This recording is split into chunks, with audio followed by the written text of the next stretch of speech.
नमस्कार, मी श्रीधर कुलकर्णी। आज आपल्याला शेअर मार्केटमध्ये काय घडामोडी घडल्या या संदर्भात थोडक्यात माहिती सांगणार आहे। आज सकाळी मार्केट सुरू झालं तेव्हापासून मार्केट स्थिर होतो।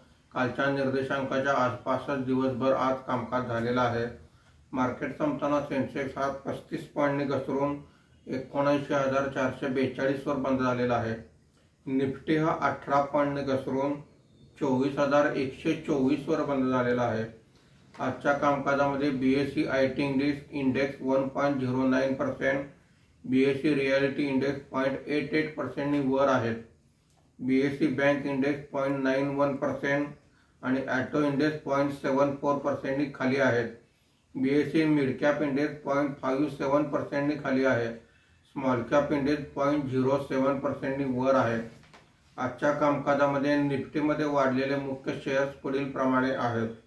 Larsen and Toubro 2.83%, Wipro 2.06%, Infosys 1.90%, HDFC bank 1.49% अशी वाढ आहे। आज निफ्टीमध्ये घसरलेले मुख्य शेअर्स पुढील प्रमाणे आहेत। Shriram Finance 3.40%, Bharti Airtel 2.41%, Kotak Mahindra Bank 2.13%, Tata Motors 2.07% असे घसरण आहे। आज एफआयआयने 2000 कोटी रुपयांची विक्री केलेली आहे। देशीय वित्तीय संस्थांनी 648 कोटी रुपयांची खरेदी केलेली आहे। धन्यवाद।